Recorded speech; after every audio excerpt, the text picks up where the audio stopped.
bien, buenos días. Un placer participar de este foro y especialmente poder moderar a Javier y a Iñaki.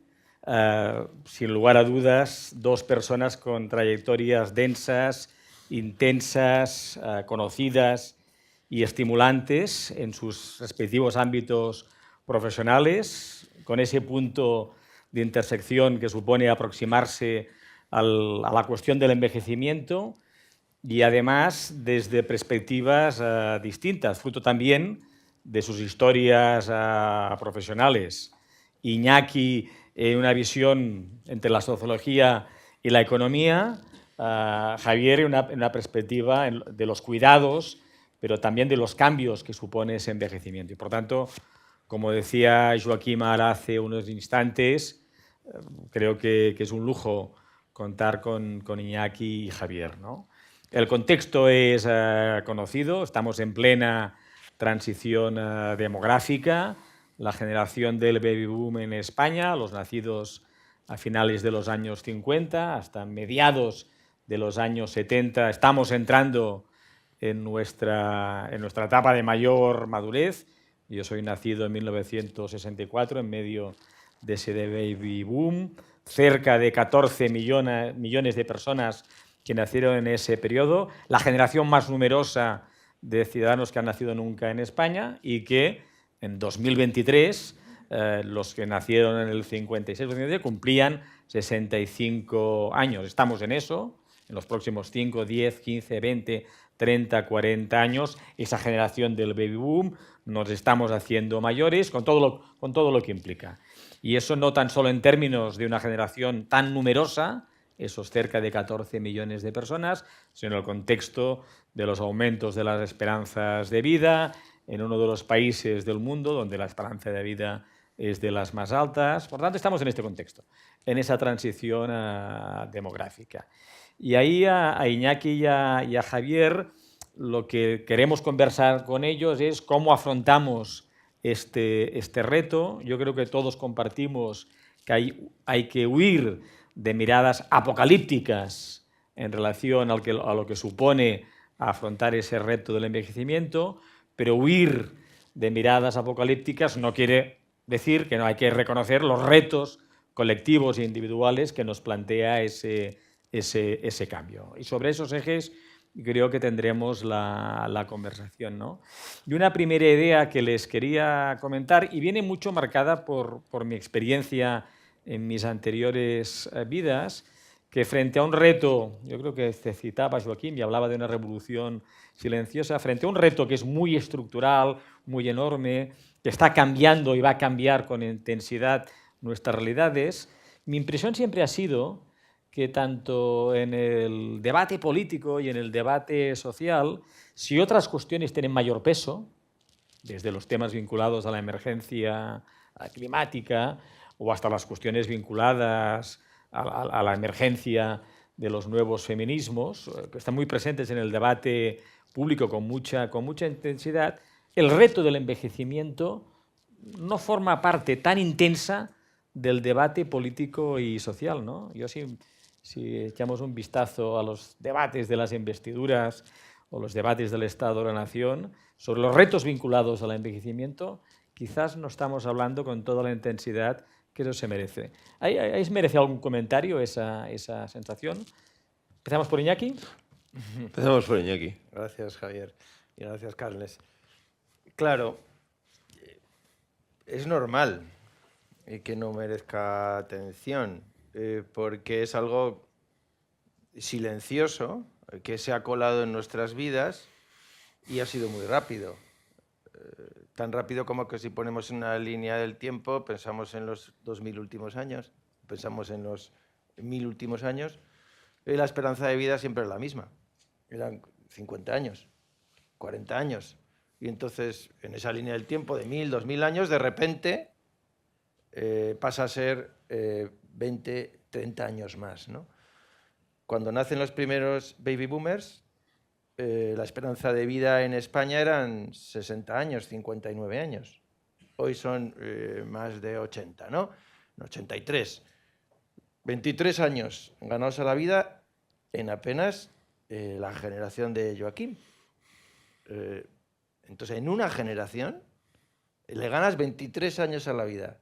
¿Quién es capaz de asimilar ese cambio? Pues es muy difícil que se asimile. Las personas no lo asimilamos, las instituciones no lo asimilan, y me refiero a instituciones, es difícil que las empresas lo asimilen, que el sistema de la seguridad social, saludamos a Magdalena Valerio, es un lujo, que siempre la escuchamos a ella y que ella ha venido a escucharnos hoy. Las instituciones, la seguridad social le cuesta asimilarlo, los partidos políticos le cuesta asimilarlo, las familias, los propios seniors les cuesta asimilar y piensan que ya me toca retirar, ¿no? Ya tengo que prejubilarme o tengo que dejar de trabajar, cuando esos 23 años no los tenías previstos y quizás tienes que tomar otras decisiones, ¿no? Decía nuestro anfitrión que tengan que ver con el ahorro, que tengan que ver con la previsión, ¿no? Entonces, es normal que no esté en el discurso político porque no está en el discurso de nadie, Carles, ni nosotros mismos. Si coges una empresa cualquiera al azar ahora y decimos en cualquier empresa de España, no vamos a decir en la Caixa, en cualquiera, oye, ¿tenéis la posibilidad de prejubilaros con 55 y sacar las plazas? Se agotarían las plazas. Y estarían de acuerdo los directores generales de la compañía, los trabajadores, los sindicatos y la administración ayudaría a todo eso. Cuando le quedarían a una persona de 55 años por delante 30 años de vida, según las tablas de longevidad. Es decir, que no está en el discurso político porque no está en nuestro discurso, porque todavía seguimos pensando que la vida no ha cambiado. Yo soy economista y los economistas estudiamos que aquellos que ven las oportunidades pues obtienen réditos, o sea, aquellos réditos económicos, pero también, como estamos hablando de innovación social, aquellos que vean estas oportunidades obtienen réditos sociales, claramente. Las administraciones, Carles, tú lo sabes bien, que tomen decisiones en la economía plateada recogerán réditos. Y tenemos a nuestros vecinos portugueses, tenemos el referente de Florida en Estados Unidos, tenemos Grecia, tenemos muchos países, recogerán réditos. Y los emprendedores y las empresas que sepan situar esta nueva realidad en sus prioridades también recogerán réditos. Muy bien. Javier. Bueno, es curioso, estaba pensando ahora que le oía a Iñaki, ¿no? A mí me resulta curioso porque yo sí que tengo la sensación de que esto ya sabíamos que venía. O sea, ya entiendo lo que dice él, ¿eh? Ya entiendo que desde esa perspectiva, desde la perspectiva económica, de empresas, políticas, si queréis, desde esa perspectiva, ya entiendo su punto de partida, pero desde los que estamos en la cuestión más de los cuidados, de la gerontología, ¿sabéis? Llevamos mucho tiempo en el que esto se sabía que iba a venir, además se sabía cómo iba a venir. Cuando el cambio climático era hipotético, vamos a decir hace 20 años, ya se sabía que el cambio demográfico estaba sembrado y que excepto cataclismo esto iba a venir. A mí me parece que no sé, que hay otras cuestiones que marcan un poco el por qué no está esto en el debate público, ¿no? Una yo creo que es porque hay unos tiempos políticos que no son los tiempos, digamos, de la demografía o del reto o del envejecimiento o de la vida, ¿no? Claro, cuando tú tienes por delante un reto que va a proyectarse dentro de 20 o de 30 años, sabes que no hace 30 sabíamos que los baby boomers iban a jubilar en el 2020, no en el 2022. Ya, pero bueno, como nos parecía que estaba allí lejos, pues no, patadón para adelante, vamos a decir, y pasamos a la siguiente partido y así hemos ido funcionando. Creo en este sentido que nos ha faltado previsión, nos ha faltado creernos, ¿no? Es como lo de Nerón, que Roma se quema, ¿no? Venía quemándose Roma, ¿os acordáis de la película Quo Vadis? ¿No? Y ahí seguía con la lira Peter Ustinov haciendo de Nerón y hasta que Roma se quema, ¿no? Y uno dice, joder, pues, ¿cómo pararán este incendio en algún momento cuando ves la película, ¿no? Bueno, pues no, ya estamos aquí.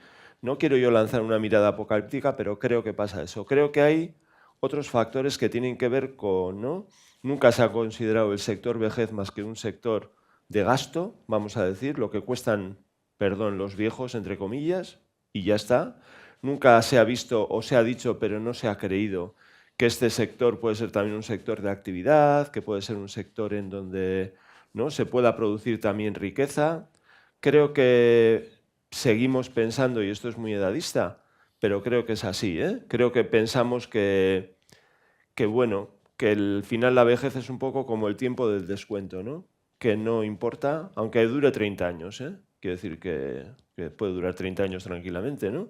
Pero bueno, que parece que uno ha dejado de ser productivo, uno no tiene nada que aportar. Creo que todas estas cuestiones tienen que ver también una mirada de la vejez, de la propia vejez, ¿eh?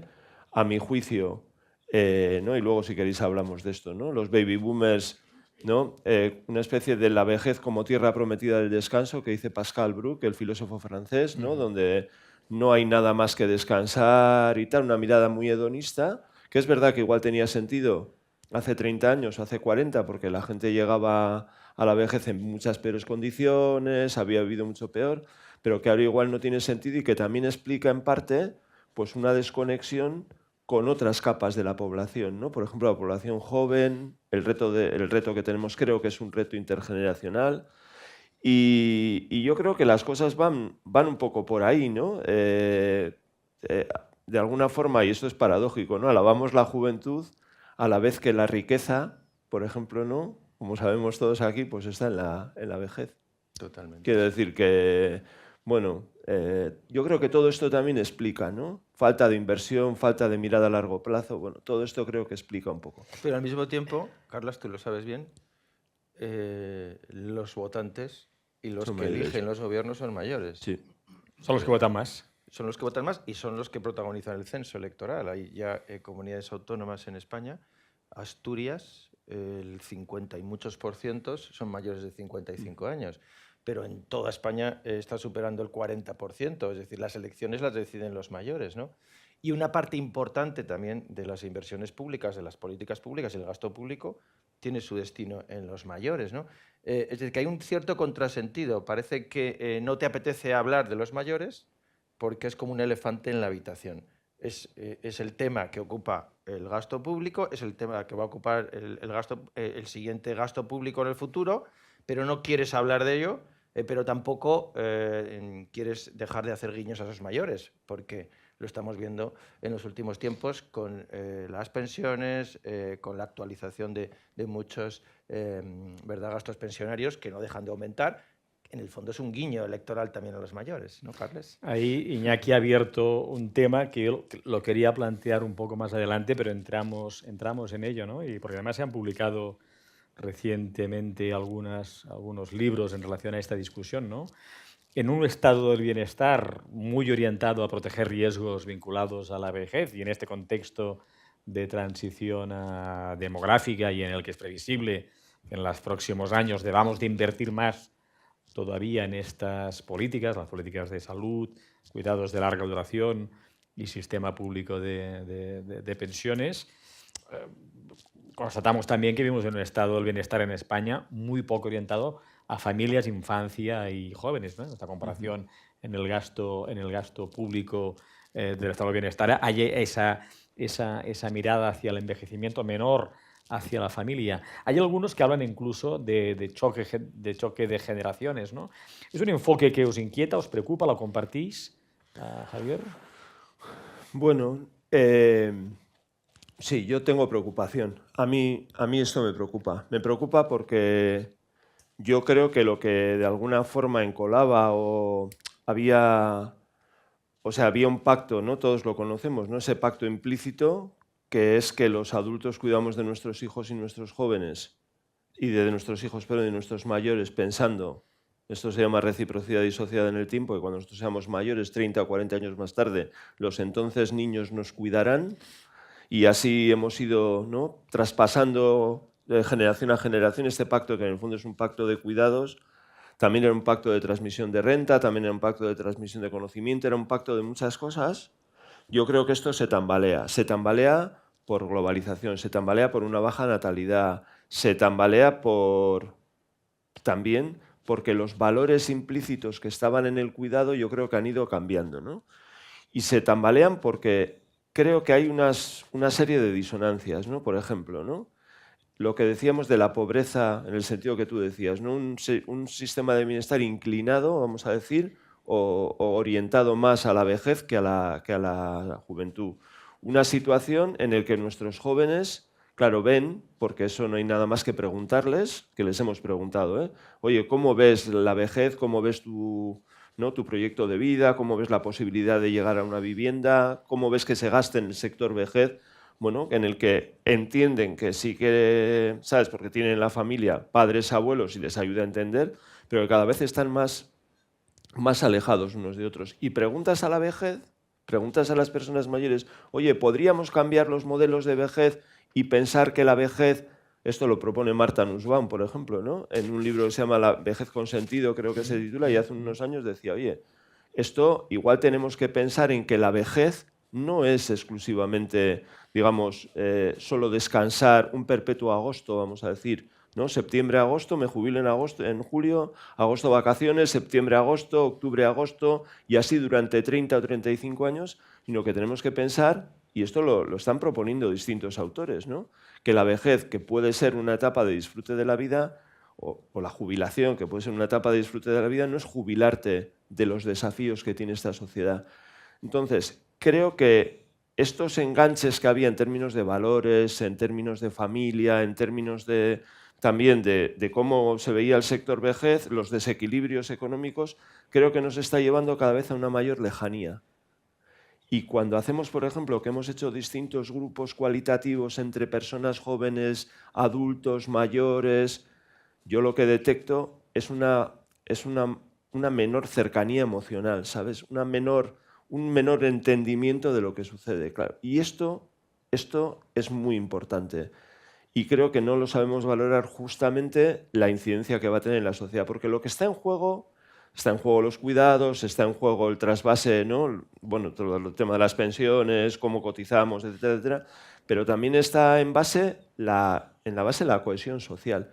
Y a mí, por ejemplo, en este sentido también me preocupa algo que Iñaki acaba de manifestar, ¿no? Que tiene que ver con que, mirar, el baby boom somos el 20 y algo por ciento, 22% de la población, más un 20% de la población, vamos a echar un 20, ¿no? El 42% de la población en España tiene más de 53 años, con diferencias algunas entre las comunidades autónomas.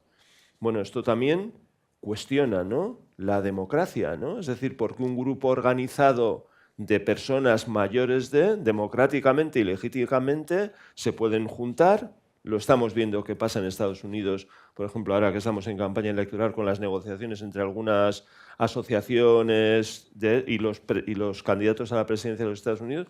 Bueno, ¿aquí qué puede pasar? Pues que legítimamente o democráticamente se pueda legislar, por ejemplo, en términos de subir, ¿no?, las cuotas de aportación a lo que sea, porque unos señores deciden hacer eso. ¿Sabéis? Creo que estamos en un momento delicado. Creo que esto viene sin manual de instrucciones, porque nunca jamás en la historia de la humanidad hemos tenido esto, y creo que necesitamos cambiar muchas cosas. En este sentido, me da la sensación que como esto del reto demográfico tiene que ver con la política, tiene que ver con la economía, tiene que ver con la vivienda, tiene que ver con tal, y nosotros, ¿sabes?, con lo psicológico, con los cuidados, es tan transversal, tan complejo, que creo que abruma. Y entonces, si a veces hacemos actuaciones cogiendo trozos o partes de eso, intentamos, ¿no?, dar 200 euros para que aumente la natalidad y así pensamos que solucionaremos el reto demográfico, ¿no? O oímos, ¿no?, pues estas cosas de tenemos que volver a las pirámides de población de hace 50 años o de hace 80 años, ¿no?, que esto, entre otras cosas, significa mortalidad infantil. Claro. A troche y moche, digo, para que haya pirámides. Bueno, creo que necesitamos y nos falta esa visión transversal. Y nos cuesta, creo que nos cuesta, y por lo tanto, pues seguimos con el patadón para adelante. Yo lo veo un poco así. ¿Y aquí? A mí también me preocupa que se junten dos discursos que tienen base social, y uno es que, bueno, pues que hay mucho gasto público, que hay muchas tensiones, ¿verdad?, en los presupuestos por los gastos pensionarios y gastos sanitarios, y luego pues, hay un descontento de los jóvenes por su falta de futuro y esperanza profesional o esperanza vital, ¿no? Entonces, si tú juntas esos dos discursos, es una bomba de relojería, porque al final el resultado es que acabes diciendo que lo que tienes que hacer es pues, hacer un juego de reparto, es decir, quitar las pensiones, quitar parte de las pensiones para que tengan subsidios los jóvenes, ¿no? Eso puede calar en la sociedad. Yo la semana pasada subí el autobús para volver a casa y una persona mayor pasó su tarjeta, un chico joven pasó su tarjeta, no tenía saldo. Y entonces dijo, tiene narices que yo que no tengo trabajo y esta persona que tiene pensión tenga la tarjeta gratis para ir en autobús y yo no la tenga, ¿no? No le falta cierta razón, pero puede inspirarnos de alguna manera qué es lo que puede pasar si no adoptamos también discursos responsables y ponemos luz y ponemos datos a la situación. Porque, como decía Javier, no podemos ser nostálgicos o no podemos caer en el efecto ancla. No van a volver los años 70, no van a volver los años 80, no van a volver esa pirámide de población. No va a haber el doble de jóvenes que de mayores. No va a haber un mercado laboral de jóvenes y apenas seniors, ¿no? Es que se ha dado la vuelta. Si nosotros miramos el mercado laboral de hace 15 años, pues había apenas seniors, 2, 3 millones, digo seniors mayores de 50 años, y había 8, 9, 10 millones de jóvenes. Hoy es al contrario. Hoy hay, sobre todo, seniors, mayores de 50, más de 6 millones, apenas hay jóvenes 3 millones. Es decir, que esa nostalgia, o los economistas llamamos el ceteris paribus, querer comparar dejando una variable constante, no puedes dejar la variable constante de que han pasado 40 años. El mercado laboral es muy diferente. La vida hoy es muy diferente. Hay 3 millones de jóvenes trabajando, menos de 30 años. Hay 4 millones de seniors trabajando, más de 55 años. El mercado laboral es senior, pero nos empeñamos en seguir viéndolo como un mercado laboral juvenil. No lo es, pero esa imagen nos gusta. Es icónica también en la cultura. Es milenaria. En el arte aparecen jóvenes, por supuesto, las esculturas, ¿no? Jóvenes. También en el mercado laboral pensamos en jóvenes. Y Carles, tú que has estudiado el emprendimiento, ¿cuántos emprendedores de menos de 30 años hay en España? Si utilizamos una identificación que es emprendedor y autónomo, ya sé que tiene su particularidad, hay 100 y pico mil jóvenes que son autónomos. ¿Cuántos mayores de 55 años hay autónomos? 1 millón. Y seguimos viendo a los emprendedores como jóvenes. Y el emprendimiento es joven y es siempre esa identificación. No es verdad. Por tanto, tenemos que también poner en su justo término el debate. Los jóvenes tienen que saber que ya no son una población mayoritaria y que hoy ser mayor no es lo mismo que hace 40 años y que hoy puedes alargar tu vida laboral perfectamente porque los trabajos ya no son penosos en su gran mayoría y porque tu salud te permite trabajar muchos años. Yo veo aquí a mi admirado Gasalla, o sea, veo a Tomás Arrieta. Yo quiero seguir trabajando como ellos dentro de 10 años que me llevan o 12 años. Es decir, eso quizás hace 30 o 40 años era imposible. Solo podían hacerlo los notarios, los jueces, determinadas profesiones. Pero hoy es muy normal. Entonces, esa batalla generacional es... hay que evitarla y hay que poner los datos encima de la mesa y también algunos datos económicos. Termino, que estoy siendo muy largo. No, más bien. ¿Cuándo, Carles, pensamos que las tasas de desempleo juveniles son muy altas y se podrían compensar con un relevo generacional? Lo que tenemos que ver es los países donde más empleo hay. Y si vamos a Alemania, si vamos al norte de Europa, veremos que las tasas de desempleo juvenil son bajas, pero las tasas de desempleo senior también son bajas. En cambio, aquí tenemos tasas de desempleo senior altas y tasas de desempleo juvenil altas. No hay vasos comunicantes ni mucho menos. Y en cambio, en los sitios donde trabajan mucho los seniors, también trabajan mucho los jóvenes, porque la economía no es un juego de suma cero, sino si tú generas actividades que creen valor, puede haber trabajo para los seniors y para los jóvenes. Y qué gran oportunidad para los jóvenes poder trabajar en una economía senior. Qué gran oportunidad saber que es una economía que va a crecer inexorablemente 2 dígitos y, en cambio, pues, ¿verdad? Seguimos pensando, muchos jóvenes cuando tienen que tomar sus decisiones dónde trabajar, pues vamos a hacer educación infantil, vamos a trabajar en colegios, vamos a trabajar en puericultura, cuando no va a haber, muchos colegios se van a cerrar, muchas escuelas infantiles se están cerrando y en cambio todo lo que tenga que ver con seniors no va a dejar de crecer. Una cuestión. veo. ¿Puedo? Sí, por favor. A mí me parece que para entender esto bien, claro, yo soy del gremio de la psicología, pero a mí me parece que cuando hablamos de, ¿no?, aumenta la esperanza de vida, es por una cosa que ha dicho Iñaki de la línea del tiempo, ¿no? O sea, cuando nos parece que aumenta la esperanza de vida, que como sabéis, yo todavía no he leído el artículo en profundidad, pero Nature sacó el otro día un artículo en el que parece que se está parando ¿no?, el aumento de la esperanza de la longevidad. Claro, nos imaginamos que las etapas que tenemos en la vida siguen siendo las mismas. Y creo que eso es un error. O sea, cuando además de aumentar la esperanza de vida, lo que se transforma es el ciclo vital. Y creo que no entendemos bien esa transformación del ciclo vital. Quiero decir que excepto que estés en una situación, digamos, precaria o vulnerable, somos niños durante más tiempo. Las niñas no, porque es verdad que tienen la menarquía antes de tiempo, pero en general, ¿no? Se alarga la juventud, la niñez. La adolescencia se ha alargado en el tiempo desde que surgió en el siglo XVII o cuando surgiera. La juventud ya no sabemos cuánto, ¿no?, cuánto dura. La adultez cuando empieza. Cuando somos padres, pues entonces es a los 30 y tantos, ¿no? Claro, en cambio, ese periodo de adultez lo hemos, ¿no?, lo hemos dejado en el mismo sitio, vamos a decir, ¿no?, en los 65 años. Cuando hay muchas evidencias. Por ejemplo, ¿no?, los estudios de cohortes que tenemos en Estados Unidos que comparan cómo son los que tienen una determinada edad, 50, 60, 70, 80, 40, los que sean, con los que hace 20 años o 30 años tenían esa misma edad. O sea, no compara personas, sino, digamos, la misma edad en distintos periodos de tiempo, pues claramente a cada edad somos más jóvenes, ¿no? Seguimos poniendo la frontera ahí.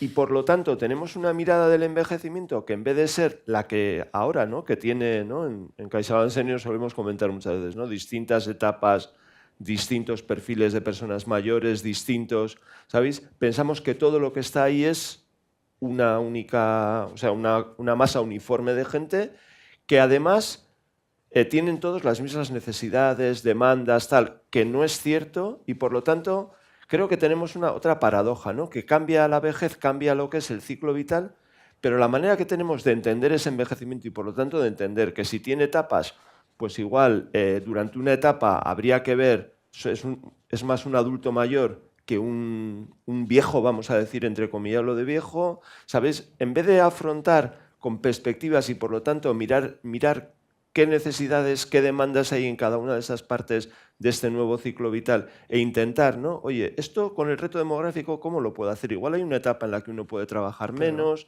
o puede trabajar y que no sea remunerado, o puede... Es decir, podemos ir buscando, ¿no? Porque si no lo que sucede es que también ahí hay patología, con un montón de gente que no sabe qué hacer con su vida. Es decir, ahora uno de los retos enormes cuando uno se jubila y tiene 30 años por delante es saber qué va a hacer los próximos 30 años. Esto lo decía Hannah Arendt, en la introducción de un libro suyo del 57, decía, cuando se termine el trabajo, hombre, no lo decía por lo de las jubilaciones, lo decía por otra cosa, dice, cuando se termine el trabajo, ¿qué será aquello que conecte, motive, ordene, sabéis, nuestra vida, ¿no?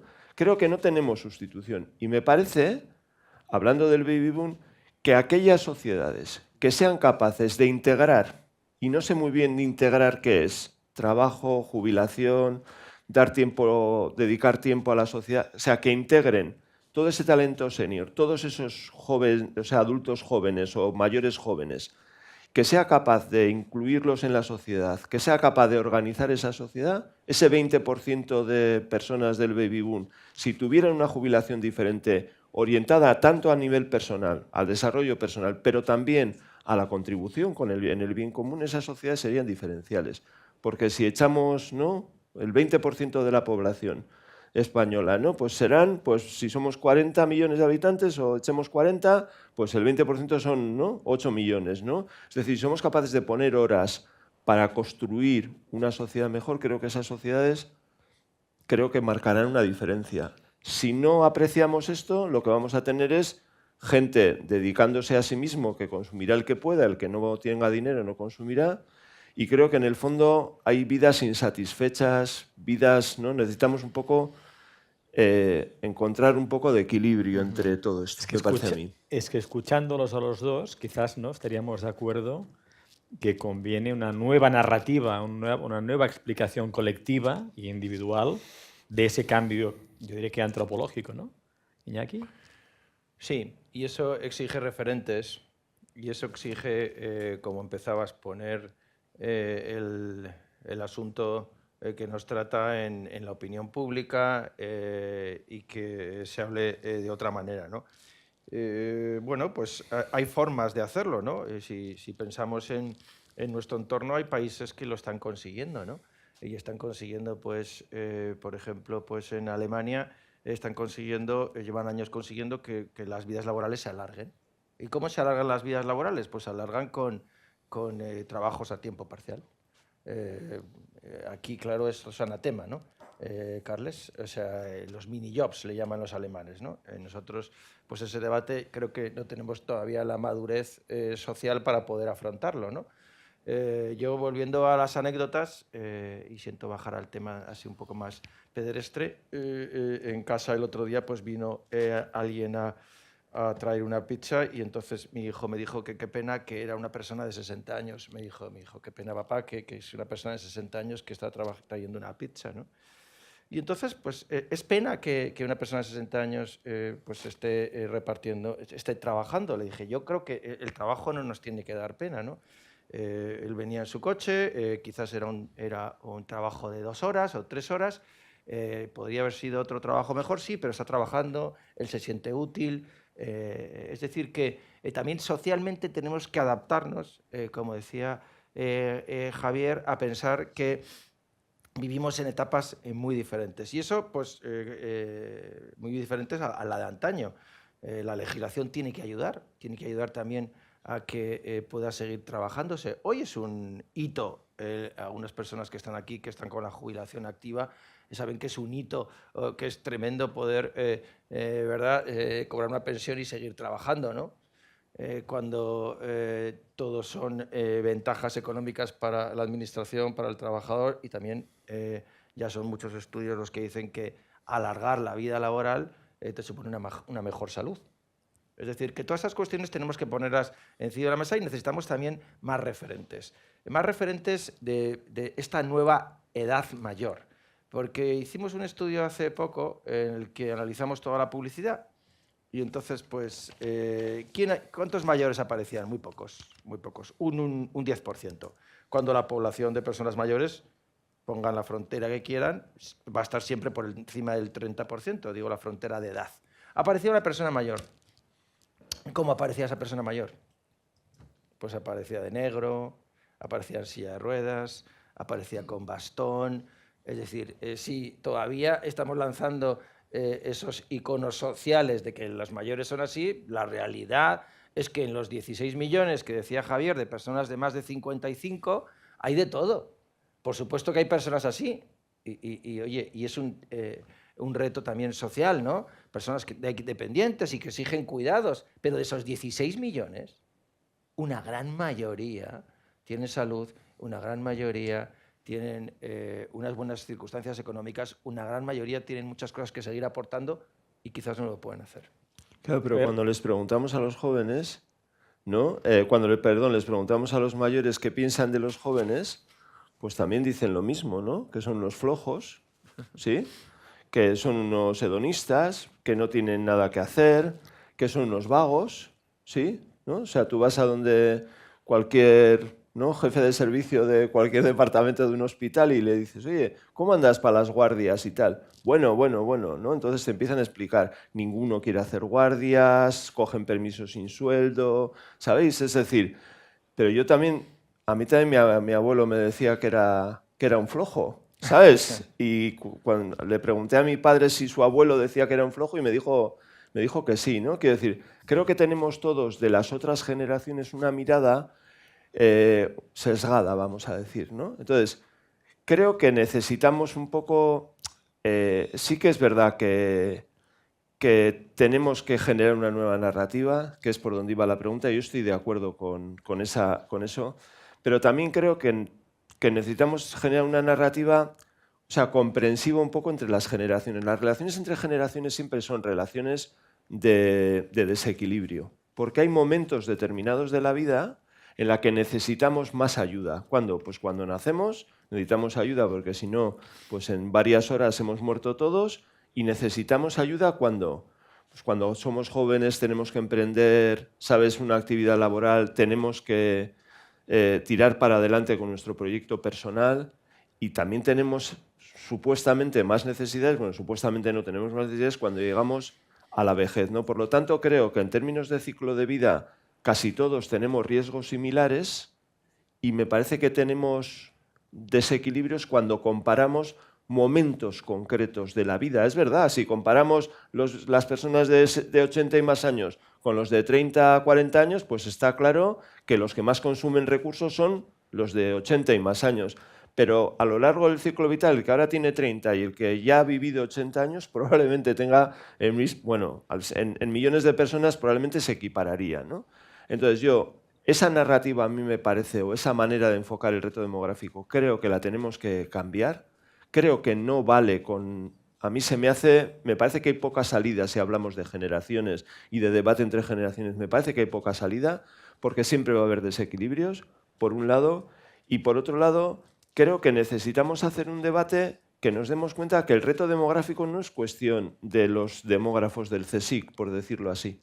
¿Qué es lo que nos parece, no? Si aquí viniera Lola Puga o viniera, yo qué sé, Julio Pérez Díaz, pues vendrían a decir, nos explicarían, ¿no?, las pirámides de población.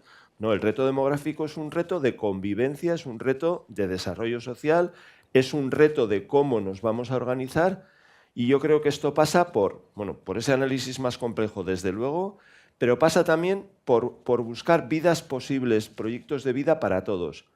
Y tenemos otra cuestión añadida, que a mí me parece que hay un desenganche, que tampoco se analiza lo suficiente, entre lo biológico y la posibilidad real de la vida, ¿no? Es decir, por ejemplo, retrasar la edad de la maternidad. Bueno, esto tiene sus consecuencias, porque lo biológico y lo psicológico o la posibilidad real se están desenganchando. Pero es que estamos atrasando, ¿cuánto? El primer hijo que tenemos. Pero estamos atrasando la independencia personal. Entonces, cuando analizamos los momentos, las transiciones de la vida, los momentos relevantes de la vida en el ciclo vital, y vemos que no solo que se están atrasando en el tiempo, sino que hay un desenganche entre, digamos, lo biológico, lo psicológico, lo social. Yo creo que esto no nos lleva a buen sitio, porque eso debería de alguna forma estar ordenado. ¿Sabéis? Cuando le preguntas, por ejemplo, hay una consultora en Inglaterra que hizo las típicas preguntas del típico panel en un montón de países, vamos a decir, desarrollados, no desarrollados, entre comillas, ambas dos cosas. ¿Qué sucedía? Que siempre que preguntas a una generación si la anterior ha vivido mejor, te dice que sí. Y si a esa generación ha vivido mejor o peor, cree que la anterior ha vivido mejor. Y nos enfrentamos, de alguna forma, a eso, los países europeos, Australia, Canadá, Estados Unidos, que hay una mirada en la que la gente está asumiendo también, bueno, que de alguna forma el ascensor social se ha parado y que tienen que adaptarse los jóvenes a algo que creo que cuesta mucho, que es que si tu padre te llevaba a esquiar, tú no vas a tener dinero para ir a esquiar. O si ibas con tu padre 5 veces, tú vas a poder llevar una. Que si tu padre tenía una casa de 100 metros cuadrados, tú vas a tener de 40 y encima vas a tener que... ¿Sabéis lo que quiero decir? Creo que tenemos que darnos cuenta que esto influye, por ejemplo, en los jóvenes, ¿en qué? En algo que a mí me parece muy claro, ¿no? Que muchos se sienten incapaces de incidir, fijaros, porque esto es un síntoma de desesperanza. Muchos se sienten incapaces de incidir en el transcurso de su vida. Creen que hagan lo que hagan, no van a incidir en el curso de sus vidas, no van a poder llevar una vida plena. A mí me parece que todo esto entra a jugar y me parece que sería necesario en esa nueva narrativa cambiar algunas cosas. Entre otras, dejar de hablar quizás de generaciones y empezar a hablar de cursos de vida completos, que es lo que nos trae la demografía. Lo de que nos trae esta demografía actual es que casi todos los que nacemos vamos a llegar a la vejez, ¿no? La democratización de la supervivencia. Creo que necesitamos mirar esto de otra forma. A mí es la que se me ocurre, pero quizás porque esto de las generaciones y tal, creo que, antes decía Iñaki, estas pirámides y esta manera de mirar creo que es antigua.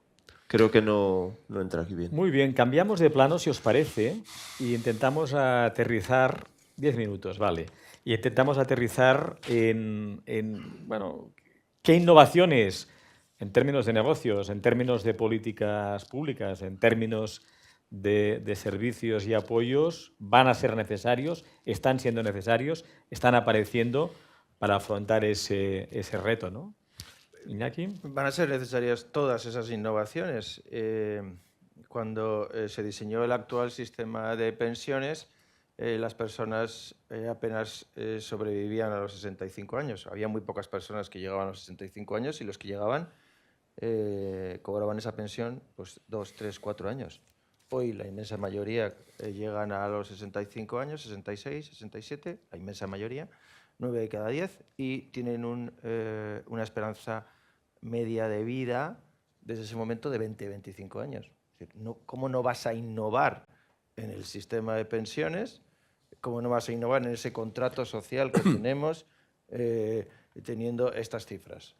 Es imposible no innovar. O sea, tú tienes que cambiar algo y habrá que cambiarlo. Y eso no significa ir a peor, sino tendrá que ser diferente. Y eso nos lleva a que algunas innovaciones ya han llegado a alargar la vida laboral, pero tendrá que llegar el conciliar de una manera efectiva y de una manera real y que sea atrayente para las personas que cobran la jubilación, trabajo y jubilación. Tendrá que llegar también esos trabajos a tiempo parcial en los últimos 15 años de tu vida. No puede ser que la única innovación social sea el subsidio que tenemos para los mayores de 52 años. ¿Vamos a condenar a que una persona desde los 52 no trabaje y solo cobre un subsidio? Tendremos que innovar en que esos subsidios sean conciliables con el trabajo. Es decir, que ahí tenemos toda una innovación social que le toca a lo público y a las políticas públicas, ¿no? Pero también hay una innovación que es social, porque las empresas hacen sociedad y que las empresas tendrán que darse cuenta y mirarse al espejo del público al que sirven. Y el público al que sirven hoy son mayores. Son mayores. Entonces tendrán que adaptar sus plantillas a ese público. ¿De qué sirve anunciar nuevos productos para seniors? ¿De qué sirve grandes campañas para seniors si todos los que trabajan en esas compañías tienen menos de 50 años? Es decir, me parece que no es coherente, ¿no? Entonces la innovación social pasa por que las empresas se den cuenta de que quien mejor conoce a un cliente que es prioritario para ellos son los seniors y que tendrán que fichar a seniors y cambiar sus plantillas y no expulsar como se está haciendo durante los 20-25 años. Acaba de salir el monitor de empresas de la economía senior y dice que, estudiando todas las empresas españolas, la mitad tienen planes para los seniors.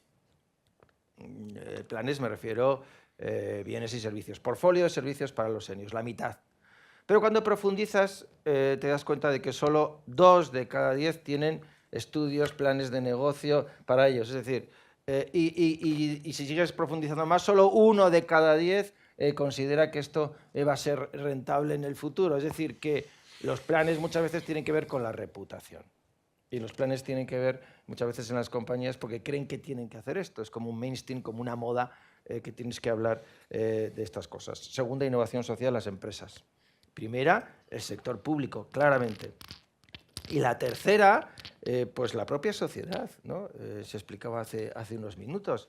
Tenemos que ser coherentes, tendremos que darnos cuenta que nuestra vida laboral va a tener que alargarse y es algo que no nos gusta, porque la tendencia encima es otra cosa. Nos dicen que cada vez se va a trabajar menos y que cada vez, bueno, pues, ¿verdad? Pues las jornadas laborales serán más cortas y que aspiramos, ¿verdad?, a una renta universal, pero eso no es incompatible con que podamos tener ciertas ayudas, ¿verdad? Pero tengamos nosotros que seguir trabajando y que tengamos que seguir ahorrando y que tengamos que pensar en un futuro que es mucho más largo que el que esperábamos, que nos habían contado, ¿no? Y que nos quedan muchísimos años y tenemos que ser responsables, ¿no? Con nuestro propio seguro y eso con nuestro propio futuro exigirá una innovación social también en el ámbito personal. y necesitaremos también darnos cuenta de todo eso y hacer una reflexión. Yo en este caso no soy tan optimista, porque creo que las generaciones que vienen pues ven con cierto envidia o con cierta admiración el nivel de bienestar que alcanzaron los de 55, los de 60 años, ¿no? Y lo decía Javier, y decía, pues yo no voy a poder tener el nivel de vida que mis padres, ¿no? Pero la pregunta siguiente sería, ¿tus padres tenían el nivel de vida que tú tienes ahora? Es decir, ¿tus padres con 25 años viajaban lo que tú viajas? ¿Tus padres con 25 años iban a cenar todos los días o salían muchos días? ¿Tus padres? Es decir, que quizás también vemos ahora a esta generación baby boomer disfrutando pues, de un ahorro y de un esfuerzo de unos años y nos olvidamos que fueron generaciones también que trabajaron duro y que no disfrutaron también pues, de una economía del ocio que se ha democratizado, que es otra de las tendencias que tenemos encima de la mesa, que se ha democratizado esa economía del ocio porque es mucho más barato ese ocio y entonces las generaciones que construyeron ese patrimonio, porque lo construyeron, porque hay que pensar, y tengo a bancarios delante, ¿cuánto era una hipoteca? ¿Cuánto eran los tipos de interés de una hipoteca hace 30 años? Hace 40 años. ¿Cuánto eran? Y se compraban casas, 20%, 18%. Joaquín, y se compraban casas. Es decir, que había un esfuerzo, claro, pero lo que no había pues es una economía del ocio tan intensa como había ahora. Por eso tengo cierto pesimismo hacia que esa innovación también en las personas pues, llegue, porque todavía pues, estamos de alguna manera pues, anclados en estereotipos que convendría superar. Pero sí, la respuesta es sí, hace falta un nuevo contrato social que, como todos los contratos sociales, no afecta solo a lo público, sino afecta también a varios eslabones de esa cadena que es nuestra sociedad. Javier. Bueno, yo por darle un complemento a esto que decíamos, bueno, nosotros estamos invirtiendo mucho tiempo en poder comprender todas estas generaciones del baby boom, ¿sí? Hombres y mujeres, porque ahí también hay muy distintas, ¿no? Entre el 57 y el 73, esos 14 millones pertenecen a, ¿no? a generaciones o a momentos muy distintos. Estamos intentando comprender cómo viven el proyecto, cómo viven este momento vital, vamos a decir, y cómo miran al futuro, ¿no? En términos de innovación, es decir, de, oye, vamos a preguntar a esta gente cómo lo ve, a estos hombres y mujeres, y vamos a intentar ver algunas áreas de posibilidades, ¿no? Bueno, yo creo, digo, por áreas de innovación, ¿no? Creo que vienen curvas en dos cuestiones clave: familia y cuidados, que sé que van juntas, pero que creo que también se pueden analizar de manera diferenciada. Familia, bueno, yo creo que viene un equilibrio, sobre todo de la mano de las mujeres, que estas son las generaciones más formadas de la historia, pero también las mujeres en las que las mujeres han sido más económicamente independientes, donde de alguna manera pues, reivindicaron el derecho al aborto, controlaron su sexualidad. Es decir, tuvieron claramente diferencias, digamos, en sus biografías, más formadas con respecto a sus madres, y creo que viene ahí un equilibrio importante, un equilibrio entre mi proyecto de vida personal y la familia, los otros, los de al lado. Es decir, esto de darlo todo por la familia creo que tiene límites. Deberíamos de intentar profundizar en eso. Cuidados, segunda cosa para mí, Cuidados, cuando tú preguntas a las personas de esas generaciones quién quiere que les cuide, todo el mundo entiende que el cuidado es una cosa personal.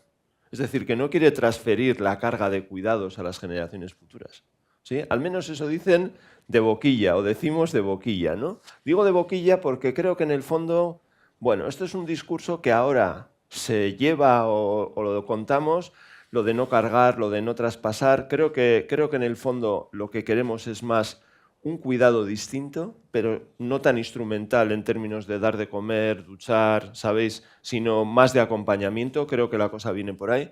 Y creo que también esto tiene un efecto negativo muy pernicioso, que es que no hablamos con las generaciones jóvenes sobre las posibilidades de que si quisieran ellos cuidarnos, sino simplemente cercenamos la posibilidad de tener esa conversación.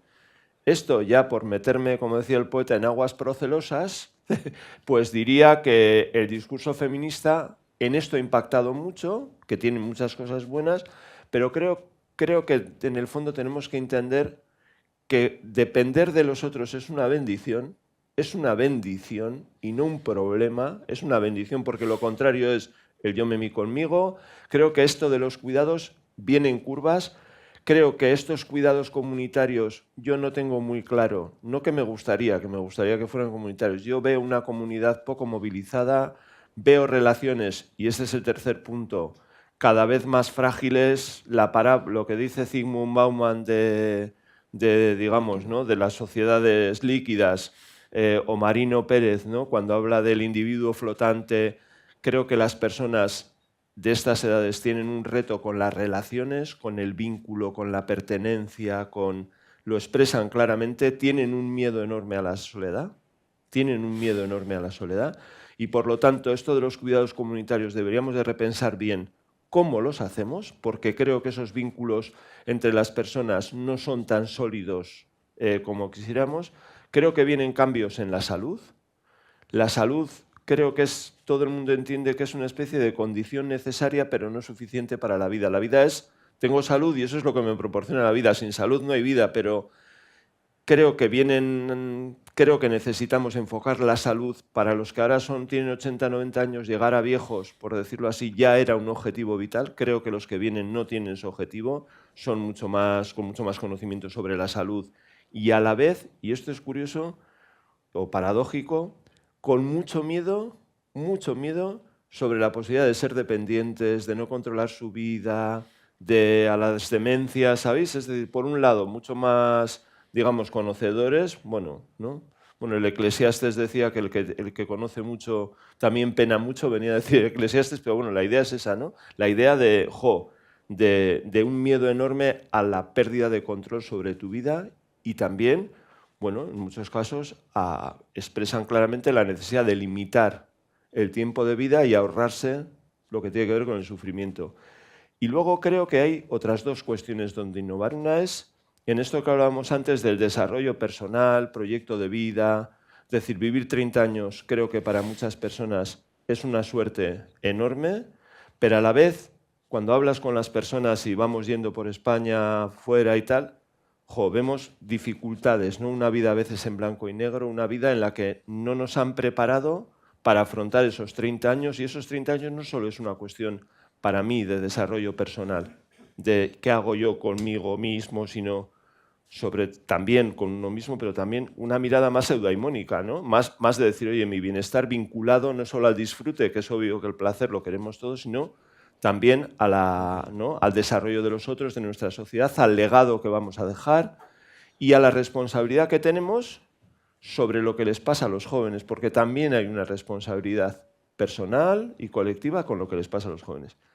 Y creo que la otra cuestión clave es qué va a pasar con el bien común. A mí, estas son las áreas que yo veo en las que, en términos muy aplicados y complementarios a lo que decía Iñaki, bueno, ¿no?, de cómo hacemos una vejez no conectada solo con uno mismo, sino con los retos y desafíos del futuro.